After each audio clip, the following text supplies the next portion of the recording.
Auction time. This is the 8K series auction. 8K01 is a Humboldt style point made from smoky clear obsidian. Let's see. It is transparent. Yeah, smoky. There's no inclusions, I don't think. Yeah, I think it's just pure smoky clear or somewhat clear obsidian. High grade stuff. All right, so it's finished off with pressure flaking. And the flaking is collateral, although not perfect. I rarely try to make them perfect, so it's a combination of being random and collateral. So I guess you could call it random collateral flaking. Yeah. This one is a little over 5 inches long. Okay, I'm not sure if they ran long flakes up from the base or not on Humboldt's, but I did anyway. Yeah, on that one side. This side, no. See, this side was kind of bulky, so that's why I ran the flakes here. But yeah, that's just incidental. All right, so, and it's not ground down. It's sharp all the way around, except maybe at the base here. There's still a little grinding left over. But yeah, everything else is sharp. It has a biconvex cross section, which means it's kind of thick. And it makes it easier to run these flakes. This obsidian, though, it gets crunchy when you try to sharpen it. So you'll notice when you get it, it's going to have some crunchiness on the edges. Okay, so I didn't pick at it in a perfect way. I just tried to get rid of all the dull, abraded spots. Okay, let's see.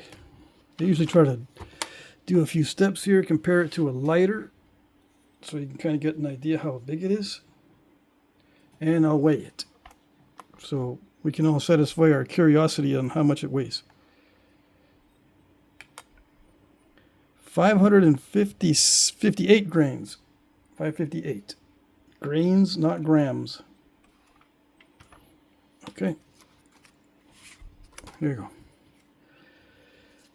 8K02. This is Knife River flint. And it's a clay style point made from Knife River flint. Okay. I've got some clay points to make for back orders. So this gave me some good practice. Yeah, I think I got two clay points I need to make for back orders. Anyways, this was a nice piece of Knife River that thinned down easily, relatively speaking. Yeah. All right, compared to a lighter, and I'll measure it. A little over 3 inches, like 3 1/16 or 3 1/32. Let's see. 3 1/16 inches. All right, let's get a close-up look. The notches got a little bit crunchy. Luckily, I was able to get some nice pop-outs. They are slightly expanding. Where's that? Yeah. See that? They're slightly expanding. Not too much. And they're not perfectly symmetrical. Yeah. I don't like the look of perfect symmetry, although I do try to get it nice and straight, the surface nice and smooth, and, you know, symmetrical overall to a reasonable degree. Yeah. But not perfect. Yeah. And there's still a little bit of step fracturing, little bitty step fractures. I tried picking out most of them, but if they don't pick out easy, I don't dig into them because it leaves metal marks. Yeah. And the hardest part to thin down is right here in the middle. on these wider points. How wide is it? 2 inches long, 2 inches wide. Yeah, 3 1/16. Okay, so yeah, the knife river is nice to work with when it's not cracked. Yeah, sometimes it has internal defects, and then it's no fun. But this one was good. All right. 8K03. This is a knife blade made from Georgia Swirl Coastal Plains chert. Georgia Swirl Flint River Coastal Plains heat treat, but it's only mildly heat treated. Yeah, it didn't get all that glossy, but it is a heat treat. It does have some translucency. This is a large, relatively large knife blade. I had this piece left over from a while ago. I snapped it. Like I think I must have snapped off 2 or 3 inches from the base. But then it had this big old limestone pocket right in here. So I knocked all that out of there and then made this tang and then napped the blade. Okay, so it's relatively thick also. So you can use it just like this. It's ground down. This tang is ground down all the way from like here all the way around up to the point. So you can use it like this. Maybe you can wrap something around like buckskin or something around the handle, or just leave it like this. It's fine. Or you can put a handle on it. Yeah, it'd be nice and sturdy for a handle too. And I left it thickest right here where it might snap. All right, so, and also the back is not as sharp as the front. The blade is sharper on this side than on the back side. Okay, the back side is picked and not really thinned down that much. And it's got little bitty, almost like a serrated edge, little bitty serrations. Very similar on this side, except I try to thin down the material as much as I can, within reason. And if there's defects or if there's obstacles in the material, sometimes I can't get it all that thin, or I don't want to because it might snap. So I try to get these tapered down. I want to make more of knife blades. I don't have much of this fancy material that I like to make the knife blades out of. Although, let's see, I did get some Georgia Jasper, so that might be coming up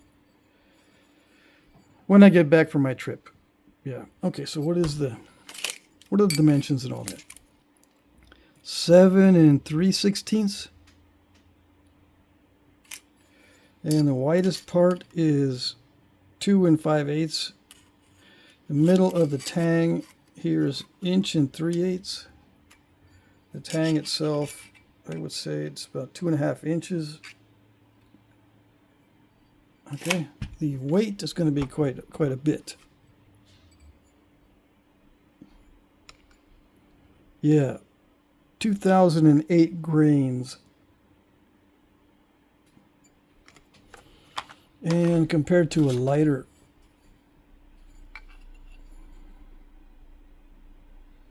okay.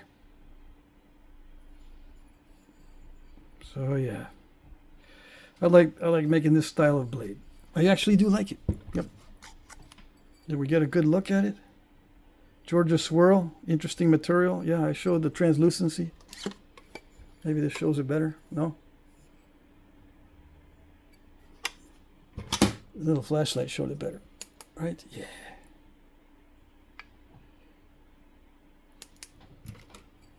I do like the Georgia Swirl when it's good quality. It's actually nice.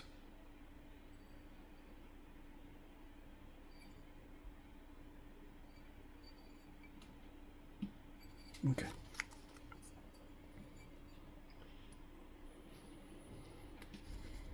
$8K04. This one is raw Texas chert from Medina County. It's I guess you call it a relative of the Edwards Plateau chert.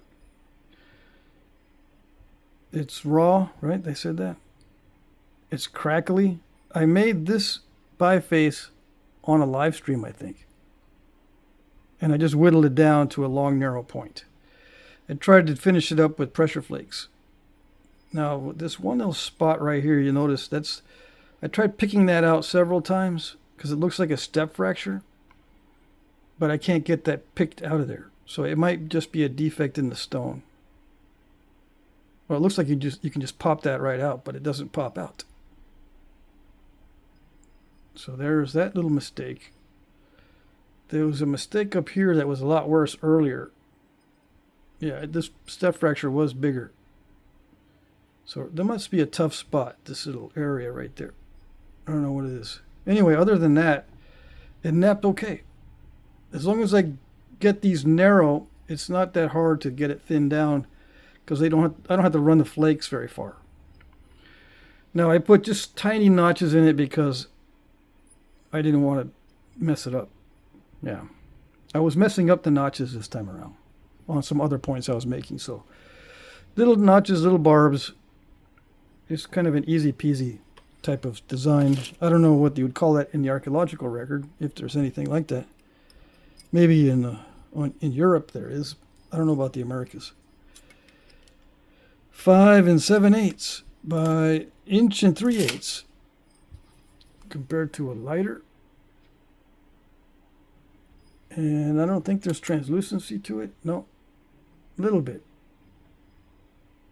Yeah, a little bit. So it's a chert, right? It's a kind of a dry, crackly chert, but it does nap okay.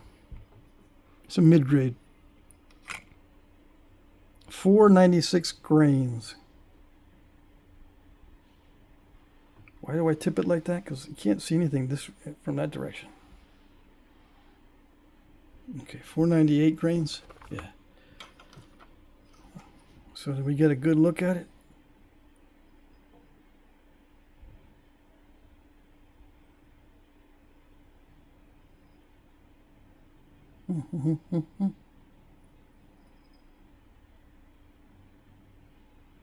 It's not perfectly symmetrical, right, from the front. It's close. Yeah. It took me a long time to pressure flake this one. All right. 8K05. This is also that crackly Texas chert raw. And I think, let's see, did I do this on video? I don't remember. But I did not do these notches today. Luckily, I did them early in the week because I couldn't do any notches today. Yeah. So this is kind of like an Elco style point, right? Although it is a Texas chert, I would say this looks like more like an Elco than anything else, which is not from Texas. Okay. Anyways, or an art point, I don't know. I don't know. 3 1/16 inches wide, long by 1 5/8 wide. And the notches, I tried to not crush the bottoms, so these came out okay. Yeah, it's hard to not crush the notches on this type of material, this type of dry, crackly material. But it does sharpen up well. It is sharp all the way around.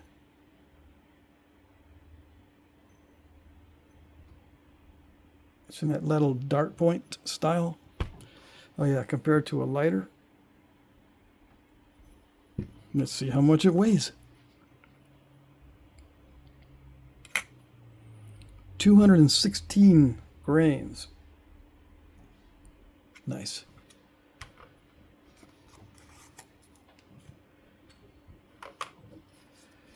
8K06. This is Georgia Jasper, and I think this one is a raw piece of Georgia Jasper from Jeff Head. Now, it's got a hole in it. See that? You can see right through it. It's actually got a canyon, not a hole. Yeah. I was afraid to snap this, the whole thing. The whole time I was working on this, because it got kind of finicky around this area especially. See how it's all kind of steppy and weird? I could not run nice clean flakes through there. But I said, I got it down to this, basically this shape. And then I said, I'm just going to sharpen it so I don't break it. I don't want to reduce it any further or try to get rid of all that mess. So I'll just sharpen it. So that's what I did. So I'm just offering it as is, as a blade or a conversation piece with a hole in it. What's in there? I don't know. It's not a crystal pocket.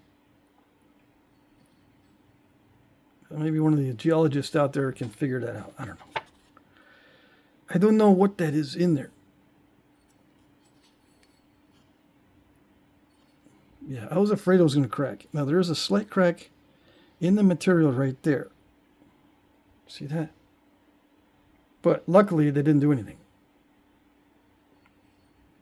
Yeah, so just be aware. If you want to start hitting on this and try to get it thinner, just be aware it's not gonna behave. Yeah, I tried the big flake here to clean out that mess, but it didn't do it. Almost did it. As an example, I tried other big old flakes too. Anyway, it's raw. I should have probably heat treated it before I worked on this piece, but it might have actually broken into several pieces if I had done that. All right, let's see. How long is this one? 6 5/8 inches by 3 inches. 6 by 3. Is it translucent? In some spots it is.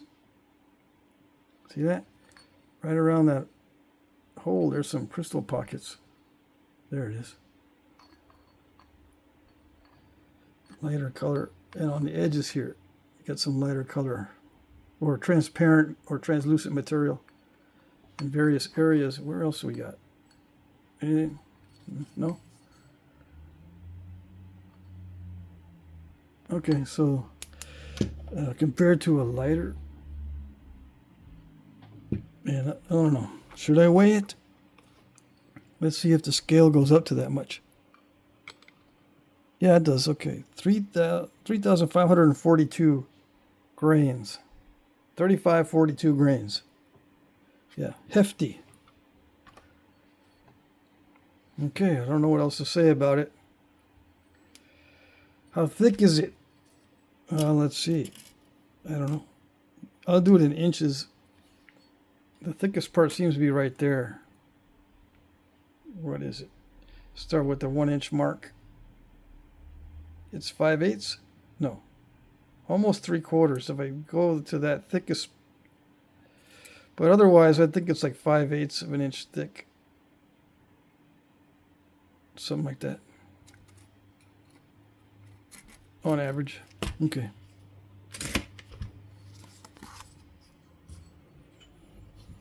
$8K07. This is also Georgia Jasper from Jeff Head, but this one is heat treated.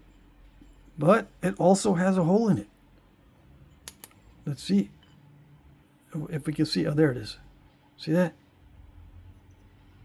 This one also does have a hole. And let's see, there might be, yep, there's some translucent spots. Yep, there's the hole. I don't know where else it might be translucent or containing crystal pockets. There is an almost hole right there. I was worried about that because sometimes these pieces will crack right there where the holes are close to the edge, but luckily this did not. And again, I left it thick. I could have thinned it down more, and I could have put some notches in it. But I said I better not mess with it and I better not push my luck because I got it smooth enough to where I like it. But I didn't want to push my luck and start to do notching and that kind of thing. So I didn't. Now let me see. Did I measure it? I can't remember. Let's just see it. I'll do it again. 5 3/4 by 2 1/4. Yeah. Right? 5 3/4. Yeah. Compare it to a lighter. And weigh it.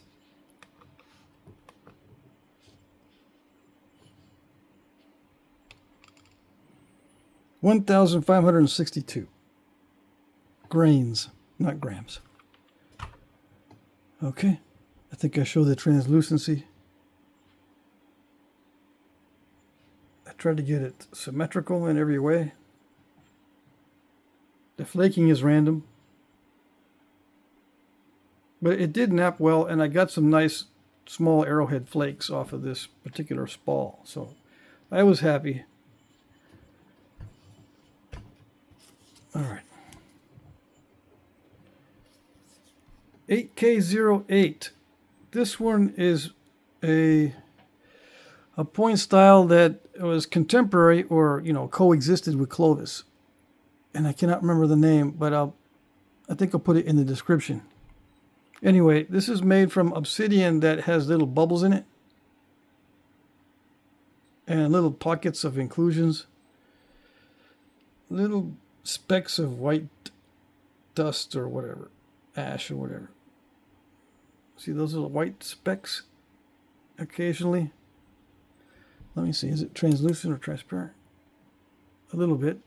It has some transparency to it, but very little.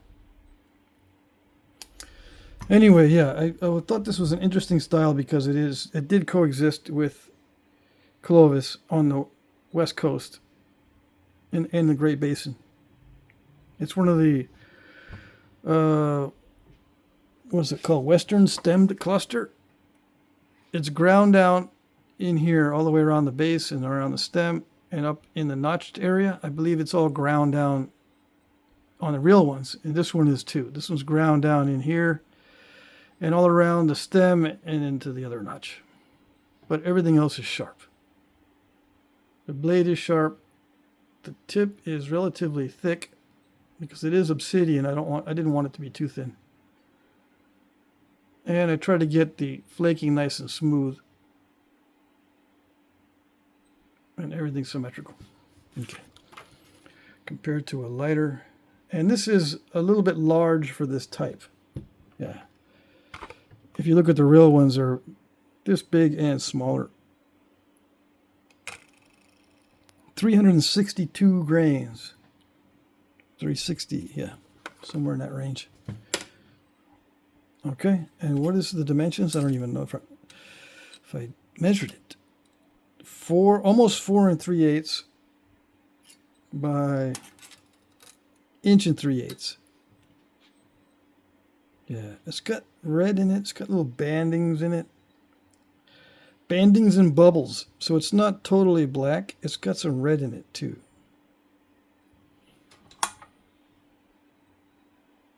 Can we see? You can kind of see it's got red, a little bit of red.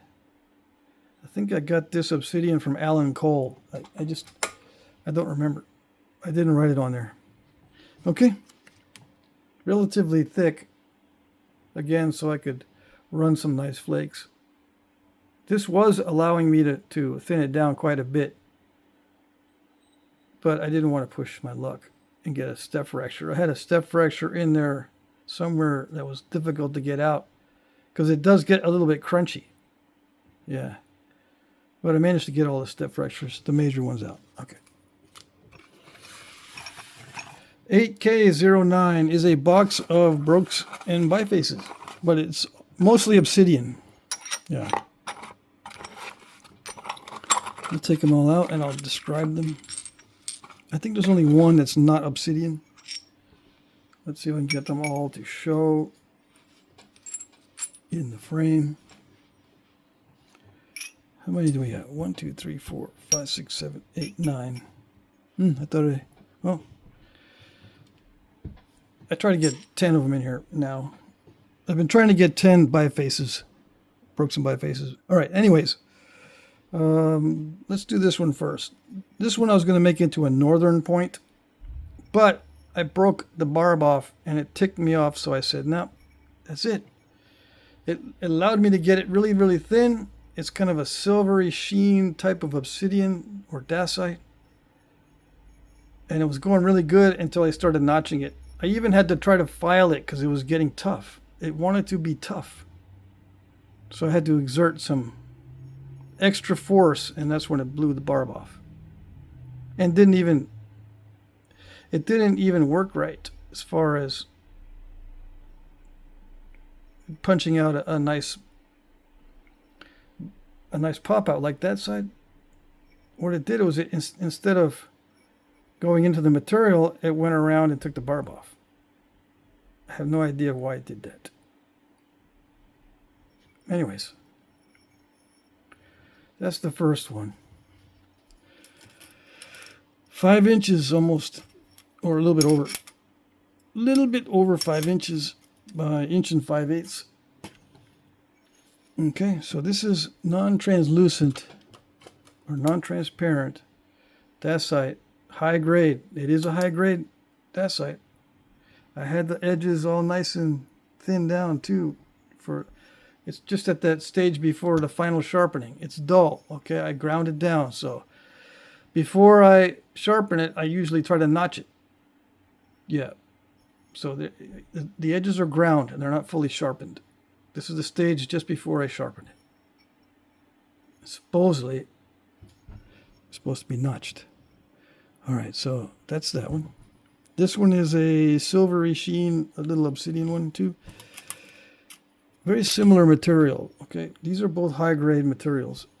Well, all of these obsidians are higher grade, and dacites are higher grade. Yes, there's no low grade stuff in here. All right, so this one is 2 3/4. This one is banded, but it also has that silvery sheen to it. 3 1/8. This one is a smoky obsidian. No imperfections. High grade stuff. Okay, did I show you the thicknesses of these? Translucency. A little bit. Yeah, smoky obsidian. High grade. It did, but I got to warn you, it is hard to sharpen it. It's easy to flake it, but hard to sharpen it, which is really weird. It's like regular glass. 4 3/8 by almost 2 1/2. This one is the only thing that's not obsidian. It's rainy buttes, and I snapped it right where it had a defect. So I don't know. I don't know if you'll be able to make an arrowhead out of it. I just included it in case you wanted to experiment with some rainy buttes. 3 inches long. This one is a piece of mahogany obsidian, but it's that nice cinnamon color, but I got ticked off after taking that big old bite out of it. Typical of mahogany obsidian, yeah, it does do that, especially when the edges start getting thin. Like I was trying to thin it down further. The edges are ground right now. They're ground down, so they're not sharp. So I was trying to thin it, and dang it. But it's high grade material, yeah. 2 5/8. Another high grade material. This one is partially transparent. It's like midnight lace, they call it when it's got 2 tones. But yeah, high grade. 2 5/8.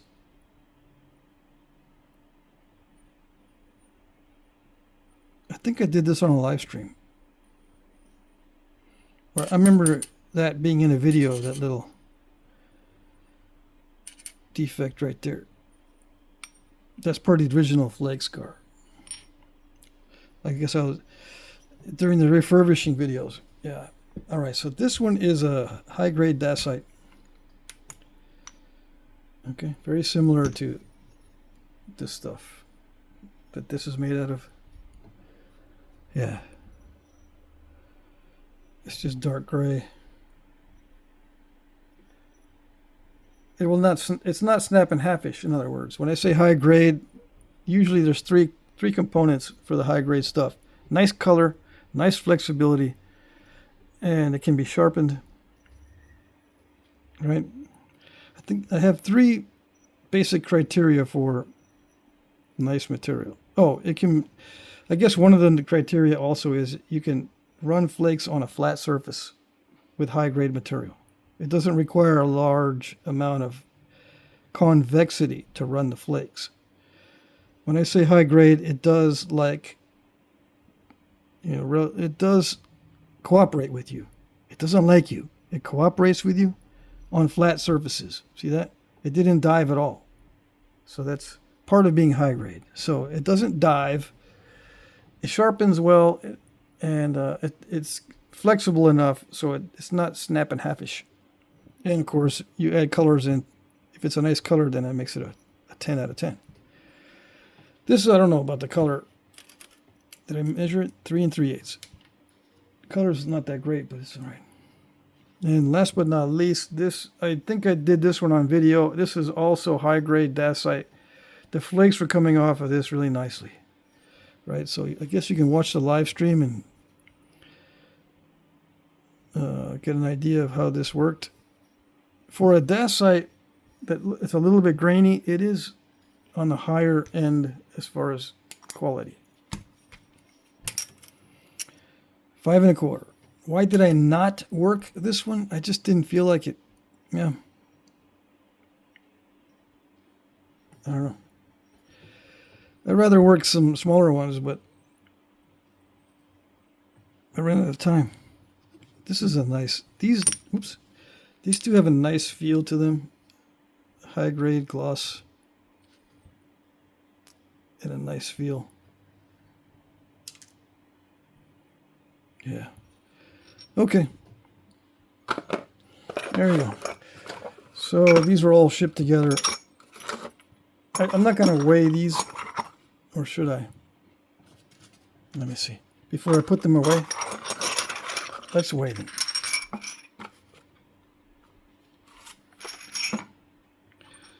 I feel bad about not weighing them. Okay, so 564. 2,600. 438. That's Serene Buttes. 314. 496. 394. 566. 1220. And 286. Okay. And it's grains, not grams. All right, so that's it. The rules are in the description. And you can also look at my previous auction videos. If you're confused by the written rules, you can look at the previous auctions. Everyone's bidding in the comments section. I announce the winners at 9 p.m. Eastern. I start the auction at 6 p.m. Eastern. It's not a live auction. I just post a video and you bid, and then I announce the winners later. Okay, so that's it for today's items. I hope you liked them, and good luck.